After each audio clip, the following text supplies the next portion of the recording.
오늘은 교재 15페이지, 14페이지를 보겠습니다. 예수님께서 하신 네 번째 말씀입니다. 예수님께서 저들을 사하여 주옵소서 말씀하시고 한쪽 옆에 있는 죄수에게 오늘 너가 나와 함께 낙원에 있으리라 말씀하시고 어제는 여자여 보소서 아들이니이다 내가 하나님의 구원 사역을 다 마무리했습니다 하고는 사랑하는 제자 요한을 보시고 보라 너의 어머니라 이제부터 어머니를 너의 어머니로 잘 섬기기를 바란다 그렇게 말씀하셨습니다. 그래서 너의 어머니다 하는 이 말씀을 통해서 혈연적인 가족이 영적인 가족으로 확대가 돼서 예수님은 십자가에 돌아가시지만 예수님께서 새로운 공동체 교회를 이루게 해주셨다 하는 것이 어제 말씀이었습니다. 오늘 말씀은 엘리 엘리 라마 사박다니 하는 말씀입니다. 한번 따라 해보시죠. 엘리 엘리 라마 사박다니. 엘이라는 단어는 여러분 아시는 대로 하나님이라는 뜻입니다. 엘리야, 엘리사, 가브리엘, 사무엘, 다니엘. 그래서 엘리라는 말은 나의 하나님, 나의 하나님, 나의 하나님 라마 사박다니 어찌하여 나를 버리셨나이까. 오늘은 이 네 번째 말씀을 우리가 묵상을 해보겠는데요. 예수님께서 십자가에 달리신 게 우리 시간으로 몇 시입니까? 오전 9시입니다. 하나님께로 돌아가신 게 몇 시죠? 오후 3시입니다. 그러니까 우리 시간으로 하면 6시간 정도를 십자가에 달리신 거죠. 밤새 기도하시고 신문 받으시고 채찍 맞으시고 그 십자가를 지시고 골고다 언덕에 올라가실 때 거의 몸은 완전히 기력이 쇠해진 상태에서 자꾸 넘어지시니까 골고다로 올라갈 때 구레네 시몬이 십자가를 대신 지고 올라갈 정도였습니다. 그리고는 십자가에 달리셨죠. 그러니까 예수님은 3년 내내 공생에 사셨지요. 기도하시고 신문 받으시고 이미 기력이 다 쇠해진 상태에서 오전 9시에 십자가에 달리셨습니다. 그러면 십자가에서 7마디 말씀을 우리가 묵상을 하고 있는데요. 이 7마디 말씀은 오전 9시부터 오후 3시까지 몇 분 간격으로 하신 게 아닙니다. 아마 말씀은 거의 마지막 부분에 하셨을 것이다 하고 우리가 생각할 수 있습니다. 자, 오늘 본문의 14페이지 보십시오. 45절에 보면 제6시로부터 온 땅에 어둠이 임하여 육시는 더하기 6을 하면 됩니다. 그러니까 육시라는 말은 정오를 말하는 겁니다. 그러니까 오전 9시 예수님 십자가에 달리셨는데 정오쯤 되니까 온 땅에 어둠이 임했습니다. 그리고 제9시가 오후 3시입니다. 그러니까 12시부터 오후 3시까지는 예수님 십자가에 달린 6시간 중에서 깜깜한 흑암이 계속되었다.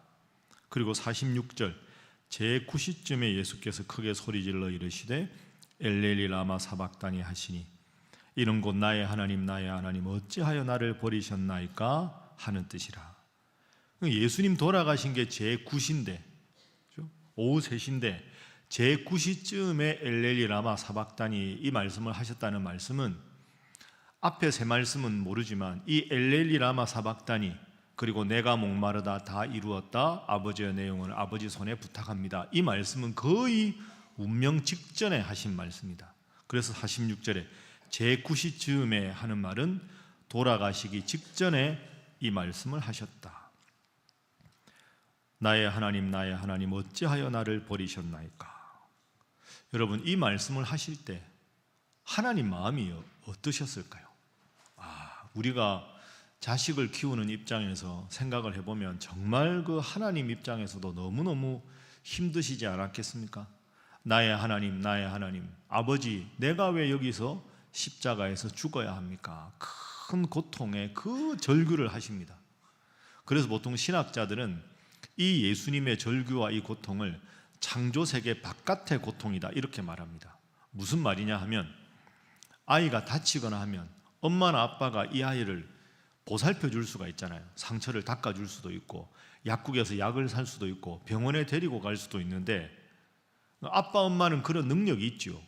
그런데 지금 이 상황은 하나님 입장에서는 이 아들 예수가 죽어야 십자가에서 모든 죄를 다 사할 수 있어야 우리 모든 죄인을 다 구원할 수 있는 거 아닙니까?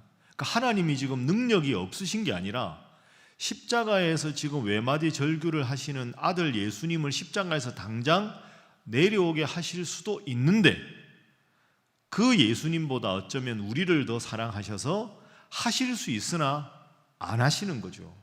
그러니까 이 엘렐리 라마 사박단이라고 말씀하실 때 하나님의 마음은 정말 찢어지는 마음일 겁니다.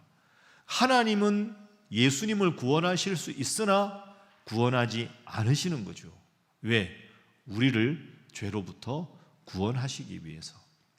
그런데 이 십자가에 달리시기 전에 예수님은 이미 죽음과 비슷한 고통을 겪으셨습니다. 십자가에 내가 죽어야 한다는 사실을 괴로워하고 기도하신 사건, 겟세마네 동산에서 기도하신 건 여러분 아실 텐데요. 오늘 제가 1번의 본문에 썼습니다. 내 마음이 매우 고민하여 죽게 되었으니, 마태복음 26장 38절 39절인데요. 화면 한번 보시죠. 겟세마네 동산에 올라가서 기도하십니다. 내 마음이 매우 고민하여 죽게 되었으니 너희는 여기 머물러 나와 함께 깨어 있으라. 제자들을 일부를 데리고 가서 겟세마네 동산에서 기도하십니다. 내 마음이 매우 고민하여 죽게 되었다. 예수님은 십자가에 달리시기 전에 십자가의 두려움과 공포를 심각하게 느끼신 겁니다. 내가 십자가에서 죽어야 한다. 이게 예수님의 고통입니다. 예수님이 여러분 아시는 대로 극단적인 언어를 사용하시는 분이 아닌데, 매우 고민하여 죽게 되었다 하는 말은 십자가에 달리시기 전에 이미 죽음과 유사한 고통과 압박감을 느끼셨다 하는 거죠. 여러분은 이 구절을 보면서 어떤 느낌이 드십니까? 우리는 흔히 예수님은 하나님이면서 인간이다 이렇게 생각하기 때문에 그냥 예수님에 대해서 성경 기사를 볼 때 나도 모르게 신이신 예수님 이것만 너무 생각합니다. 예수님은 항상 화 안 내시고, 항상 예수님은 밝으시고, 예수님은 어떤 기적도 행하시고, 왜? 하나님과 능력이 같으시니까 자꾸 예수님의 신적인 측면만 강조하는데, 예수님은 참 하나님이면서 동시에 뭡니까? 참 인간입니다. 그러니까 이 마태복음 26장 38절 내 마음이 매우 고민하여 죽게 되었다, 이 말씀을 보면 예수님은 정말 인간이시다 이런 걸 느낄 수 있습니다. 이게 참 여러분 역설적인데요, 저는 이 38절을 읽고 위로를 받습니다. 여러분도 그러실 때 있죠. 왜 내 인생이 이렇게 힘드나? 하나님을 믿는데 왜 나는 이런 어려움이 있는가? 왜 하나님께 기도하는데 왜 내 인생은 이렇게나 자꾸 힘든 일이 계속되나? 도대체 하나님이 계시나? 내 기도를 들으신다면 어떻게 나를 내버려 두시나? 이런 마음이 가끔 너무 힘들 때 들 수 있지요. 그런데 오늘 본문을 보고 위로를 받으십시오. 예수님은 하나님이 가장 사랑하시는 분 아닙니까? 그런데 예수님은 내 마음이 매우 고민하여 죽게 되었다. 예수님도 죽을 것 같은 고통을 이 세상 살아가면서 겪으셨습니다. 예수님이 아무런 고통을 안 겪으시고 태어나실 때도 호화로운 왕궁에서 태어나시고 돌아가실 때도 아무런 문제 없이 십자가도 없이 그냥 말씀 전하시다가 부활 승천하셨다면 사람들이 박수는 쳤겠지만, 예수님은 우리를 몰라. 태어날 때도 왕궁에서 태어나시고 돌아가실 때도 저렇게 멋지게 돌아가셨는데 저분이 우리의 비참한 상황을 어떻게 알아? 이렇게 할 텐데, 예수님은 태어나실 때도 구유에서 태어나시고 돌아가실 때도 십자가에서 발가벗겨진 채로 돌아가시고, 돌아가시기 전에 하나님 저 죽을 지경입니다. 이게 참 여러분 위로가 되지 않습니까? 여러분 잘 생각하십시오. 하나님 잘 믿어도 어려움이 옵니다. 예수님은 하나님이 제일 사랑하셨는데 십자가에 돌아가셨습니다. 내 마음이 고민하여 죽게 되었다. No cross, no crown. 십자가가 없으면 왕관, 부활도 없다. 여러분 꼭 생각하시고, 결국 예수님은 십자가를 지시고 돌아가셨지만 부활하셨습니다. 내 인생에 죽을 것 같은 이런 모진 고통도, 이런 아픔도 예수님께서 이기셨듯이 나도 이 모든 고진 고통이 다 극복되고 기쁨의 눈물로 주님 바꾸어 주실 것이다. 그 마음 생각하고 그 말씀으로 예수님의 모습으로 위로받는 여러분 되시기를 주님 이름으로 축복합니다. 자, 우리 옆에 분들과 인사 한번 하겠습니다. 주님은 슬픔의 눈물을 기쁨의 눈물로 바꾸어 주십니다. 한 번 더 할까요? 그래도 주님은 여러분을 사랑하십니다. 그래서 저는 참 오늘 말씀을 준비할 때 한편 위로를 받았습니다. 내가 스스로 미워질 때도 있고 답답할 때도 있고 막 어려운 일이 계속되면 막 자기가 미워질 때도 있잖아요. 나는 왜 이것밖에 못할까? 왜 내 인생은 이럴까? 여러분 다 그럴듯해 보일 뿐입니다. 가까이에서 현미경 딱 들여대고 살펴보면 한 사람도 편한 사람이 없습니다. 전부 어렵죠. 겉으로 보면 다 웃고 제가 이렇게 양복 입고 다 이렇게 있으니까 우리 목사님은 세상 무슨 걱정이 얼마나 많은지 모릅니다. 다 인생이 다 한 곱이 넘으면 또 곱이 곱인데 예수님도 고민하여 죽게 되었다. 하나님은 나를 사랑하셔서 그 예수님이 십자가에 못 박히시는 것을 그냥 내버려 두셨다. 왜? 나를 구원하기 위해서. 그래서 예수님은 나를 사랑하신다. 하나님은 나를 사랑하신다. 십자가는 부활로 연결된다. 꼭 생각하시고 어려울 때 외면하지 마시고 그럴 때일수록 더 예수님처럼 열심히 기도하시는 여러분 되시기를 주님 이름으로 축복합니다. 그래서 이어지는 39절도 화면으로 보십시오. 마태복음 26장 39절에 죽을 것 같은 고통 속에서 예수님이 이렇게 하십니다. 조금 나아가서 얼굴을 땅에 대시고 엎드려 기도하여 이르시되 내 아버지여 만일 할만하시거든 이 잔을 내게서 지나가게 하옵소서. 얼마나 힘드셨으면 저렇게 기도했을까요? 그러나 나의 원대로 마시옵고 아버지의 원대로 하옵소서. 참 과연 예수님이죠. 이 잔을 옮겨주십시오. 그런데 아버지 뜻이 십자가를 받는 것이면 아버지 원대로 하옵소서. 여러분도 힘들어도 이 39절처럼 내 뜻대로 마시고 아버지 뜻대로 이루어 주옵소서 하고 기도하면 결국은 사랑의 하나님께서 여러분에게 좋은 것으로 기쁨으로 함께 하실 줄로 믿습니다. 자, 그리고 또 한 가지 두 번째로 생각할 건 이게 참 그 당시를 한번 생각해 보십시오. 오전 9시 십자가에 달리셨다가 정오부터 오후 3시까지 깜깜한 흑암이 계속됐습니다. 그리고는 오후 3시 돌아가시기 직전에 나의 하나님 어찌하여 나를 버리셨나이까. 그러면 생각해 보세요. 제일 하루 중에 밝은 시간이 12시부터 오후 3시입니다. 그렇죠? 제일 밝은 시간에 제일 깊은 흑암이 이 세상에 찾아왔습니다. 하나님은 차마 예수님을 바라볼 수가 없으셨던 거죠. 제일 밝은 시간에 하나님께서 예수님이 십자가에 달려 돌아가시고 죽어가시는 것을 보셔야 하는데 하나님도 차마 내 아들 죽는 건 못 보겠다 해서 온 세상에 깜깜한 흑암을 보내신 겁니다. 가장 밝은 시간에 가장 깊은 흑암을 내리셨다. 왜? 예수님이 십자가에서 죽으셔야 우리 인류를 구원할 수 있으니까. 그래서 우리는 십자가 생각할 때 예수님은 나의 죄를 위해서 십자가에 죽으셨다. 이렇게 고백합니다. 여러분 이거 평생 들으셨는데 정말 중요합니다. 한번 따라해 보시죠. 자, 가슴에 손을 얹으시고요. 따라합니다. 예수님께서는 나의 죄를 사하시기 위해서 십자가에서 죽으셨다. 다시 합니다. 예수님께서는 나의 죄를 사하시기 위해서 십자가에서 죽으셨다. 자, 눈 뜨십시오. 여러분 이게 십자가의 제일 중요한 의미입니다. 제가 오늘 이 교재에 썼는데요. 오늘은 이 단어를 꼭 기억하십시오. 따라 하시죠. 해석, 해결. 자, 설명하겠습니다. 이 세상의 다른 모든 대부분의 종교는 죽음을 해석합니다. 사람은 이렇게 해서 죽는다. 설명하고 해석합니다. 그런데 기독교는, 특별히 예수님의 십자가는 죽음을 해석하는 게 아니라 해결합니다. 여러분, 해석과 해결은 큰 차이가 있습니다. 전문가라는 사람들은 설명은 잘합니다. 문제가 생기면 이 문제의 원인은 뭡니다, 쫙 설명은 잘합니다. 설명을 잘하는 사람이 전문가입니다.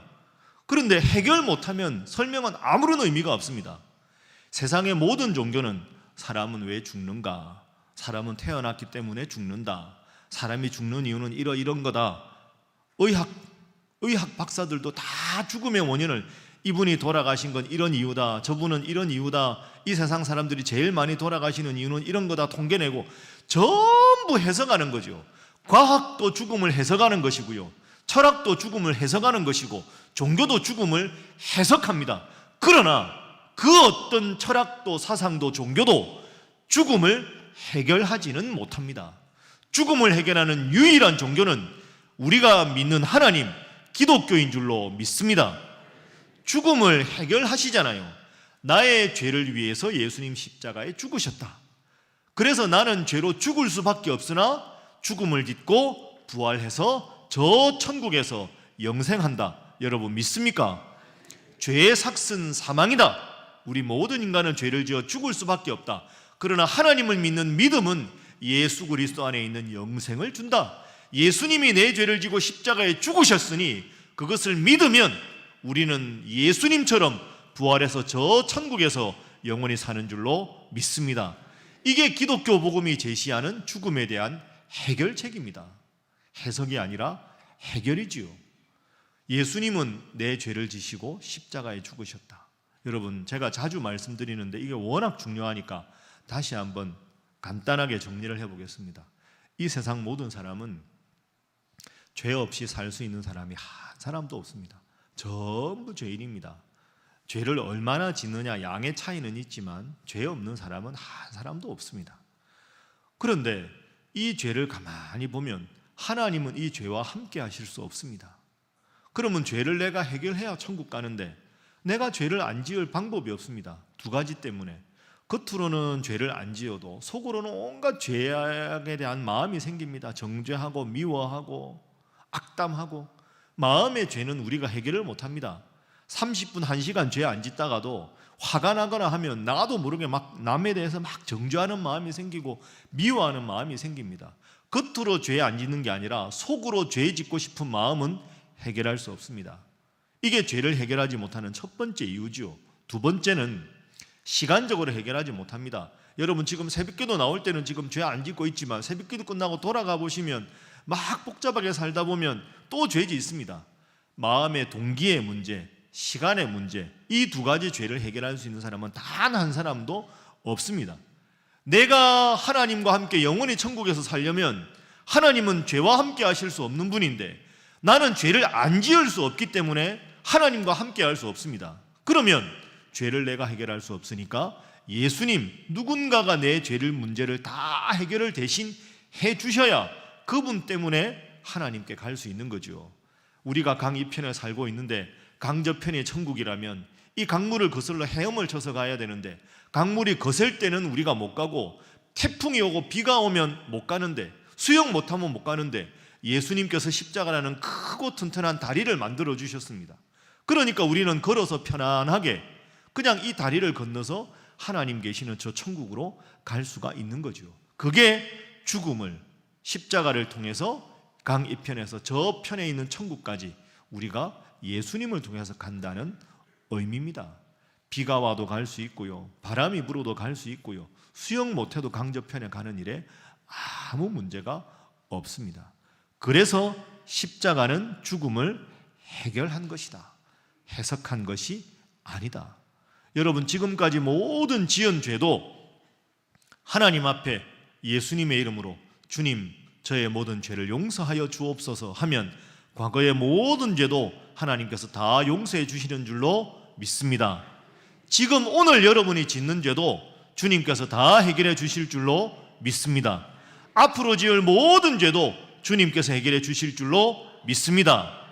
이게 십자가의 의미입니다. 십자가는 나의 죄 문제를 해결해서 하나님께 나아가게 하는 가장 위대한 방법이 예수님의 십자가입니다.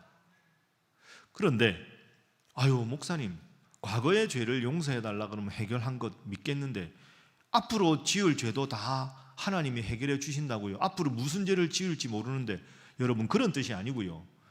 강 저편에서 강 이편까지 다리를 튼튼하게 해놓으면 어제 천국 간 사람도 있고 10년 전에 천국 간 사람도 있고 100년 전에 천국 간 사람도 있고, 다 이 다리만 건너면 강 저편에 가는데, 그러면 이 다리가 무너지지 않는 한 내일도 모레도 언제든지 이 다리만 건너면 저 천국에 갈 수 있다 하는 의미에서 내가 앞으로 짓지 않은 모든 죄도 내일도 이 다리 건너면 천국 가고 10년 후에도 이 다리 건너면 천국 가듯이, 앞으로 내가 어떤 죄를 지어도 예수 그리스도라는 다리를 통해서 저 천국에 갈 수 있다 하는 의미에서 과거의 죄, 현재의 죄, 미래의 죄도 예수의 십자가를 통해서 온전히 해결받을 수 있다 하는 뜻입니다. 여러분, 그래서 제일 중요한 기독교의 상징이 십자가입니다. 목걸이를 해도 십자가, 다 십자가, 이 뒤에도 있는 십자가가 바로 그런 의미입니다. 여러분, 이 십자가의 자부심을 가지기를 주님 이름으로 축복합니다. 제가 동양 종교를 공부하고 이렇게 했지만 제일 중요한 게 이겁니다. 왜 교수님은 불교도 가르치고 유교도 가르치는데 왜 목사님으로 남아 있습니까? 당연하지요. 모든 종교는 죽음을 해석할 뿐입니다. 아무도 해결을 못합니다. 예수의 십자가만이 죽음의 문제를 해결하고 부활의 문제를 해결하고 영원히 저 천국에서 살 수 있는 하나님의 선물인 줄로 믿습니다. 그러니 여러분, 고난주간 특별 새벽기도에 예수님 나를 위해서 십자가에 죽으신 것이 한편으로는 죄송하고 슬프지만, 이 고난주간에 우리가 해야 될 일은 내가 예수 믿는 것이 얼마나 위대한 것인가에 대한 자부심을 가져야 합니다. 그저 우리 주위에 많은 종교인들이 있다고 해서 그분들과 친하게 지내지만 분명히 여러분 기억하십시오. 나는 유일한 구원의 종교 예수 이름을 가진 자다. 그 자부심을 가지셔야 합니다. 그저 종교 중에 하나가 기독교가 아닙니다. 죽음의 문제를 유일하게 해석한 종교, 해결한 종교, 그 종교는 기독교밖에 없다. 예수의 십자가가 그래서 위대한 것이다. 그래서 여러분, 내가 평생 지은 죄가 얼마나 많은데 이 죄를 예수님이 다 해결해 주실까요? 당연하지요. 예수님의 십자가는 과거의 죄, 현재의 죄, 미래의 죄, 그 다음에 우리나라 사람, 다른 나라 사람, 과거에 살았던 사람, 모든 문제, 여러분, 거대한 태평양, 그 엄청난 바닷물에 잉크 한 방울 탁 떨어뜨린다고 해서 바닷물이 영향을 받겠습니까? 아무 문제 없습니다. 그러니까 과거에 대한 죄의식에 시달리고, 나는 이런 사람이야, 나는 이것밖에 안 돼, 이 죄는 하나님이 용서 안 해주실 거야, 다 의미 없는 생각입니다. 큰 태평양 같은 예수님의 십자가로 여러분의 모든 죄를 다 용서해 주신 줄로 믿습니다. 과거를 바라보고 후회하고 내가 이런 사람이다, 그게 아니고 앞으로 그러면 내 죄 문제를 해결해 주신 예수님 앞에 어떻게 살 것인가, 어떻게 살아서 주님께 영광을 돌릴 것인가, 이것만 여러분의 유일한 관심이 되기를 주님 이름으로 축복합니다. 옆에 분들과 인사하겠습니다. 예수님 잘 믿으시기 바랍니다. 자, 한 번 더 하겠습니다. 평생 잘 믿으시기 바랍니다. 여러분, 이 십자가가 있는데 늘 우리는 십자가를 바라보고 늘 예수님을 생각하는데 참 너무 오래 믿고 너무 자주 봐서 무덤덤하고 무감각할 때가, 고개 다 끄덕이시는 거 보니 다 그런 마음이시죠. 1700년에 태어난 진젠도르프라는 사람이 있습니다. 이 사람이 독일의 백작입니다. 백작이면 높은 사람이죠. 그런데 이 진젠도르프가 어릴 때부터 아주 독실한 신앙인으로 자랐습니다.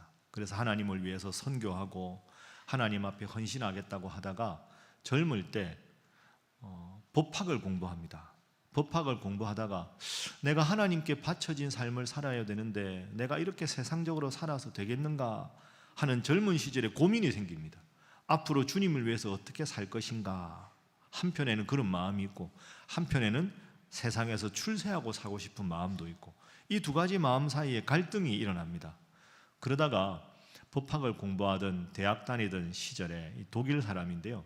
이 사람이 독일의 뒤셀도르프라는 곳에 있는 한 미술관을 찾아갑니다. 1719년에. 이곳저곳 여행하면서 내가 앞으로 어떻게 살 것인가에 대해서 한번 이 고민에 대한 해결을 해봐야 되겠다 해서 이제 가다가 뒤셀도르프의 미술관에 갔는데요. 미술관에 가면 쫙 미술 작품이 이렇게 있죠. 한 작품을 딱 보다가 그 작품 앞에서 가만히 그 작품을 응시하게 됩니다. 그 작품의 이름이 에케 호모, 라틴어로 이 사람을 보라. 이 사람을 보라. 자, 화면 한번 보시죠. 저 작품입니다. 저 작품이 그 도미니코 페티라는 사람이 미술가가 그린 그림입니다. 밑에 나오죠. 도미니코 페티. 이 사람을 보라. 에케 호모. 저 예수님이 다 이렇게 가만히 응시하시는 저 장면을 딱 보면서 마음에 뜨거운 감동을 느낍니다.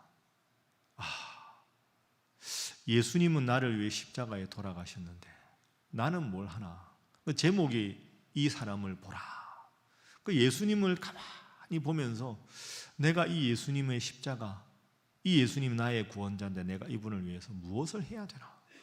그러다가 큰 회심을 경험하고 독일의 경건주의 그리고 선교 운동을 일으키는 아주 훌륭한 사람으로 진젠도르프가 변화가 됩니다. 여러분, 작은 그림 하나 보면서 평생을 바꿉니다. 제가 여러분들께 말씀드리고 싶은 건 이겁니다. 우리는 십자가를 바라보고 무수하게 인생에서 고난주간을 겪고 예수님, 구원자, 죄, 십자가 이런 단어를 너무 많이 듣는데 저 늘상 보는 저 그림을 한 장 보면서 예수님을 알고 있지만 그 그림을 통해서 인생이 변화받았는데 나는 과연 어떤 마음으로 이 뒤에 십자가를 바라보고 있는가? 어떤 마음으로 이 고난주간을 보내고 있는가? 스스로 한번 깊이 살펴보고 돌아보아야 하지 않겠습니까? 같은 그림인데 인생을 바꾸는 사람이 있고 같은 십자가인데 그저 어제나 오늘이나 똑같은 삶을 살아가는 그런 내 모습은 아닌가? 그리고 이 그림을 볼 때 진젠도르프가 나는 너를 위해서 이렇게 목숨을 주는데 너는 나를 위해서 무엇을 주느냐? 그 하나님의 음성을 듣거든요. 나는 너를 위해서 목숨을 주었다. 진젠도르프 너는 나를 위해서 무엇을 주느냐? 여러분 기억나시죠? 그래서 이걸로 지은 찬송가가 있습니다. 프란시스 하버갈이라는 사람이 쓰는데요.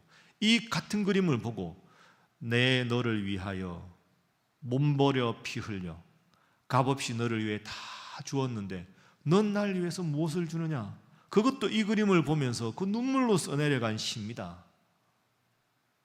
주님의 십자가를 보면 누군가는 찬송을 짓고 누군가는 인생을 바꾸는데 이 십자가 나의 하나님 어찌하여 나를 버리십니까?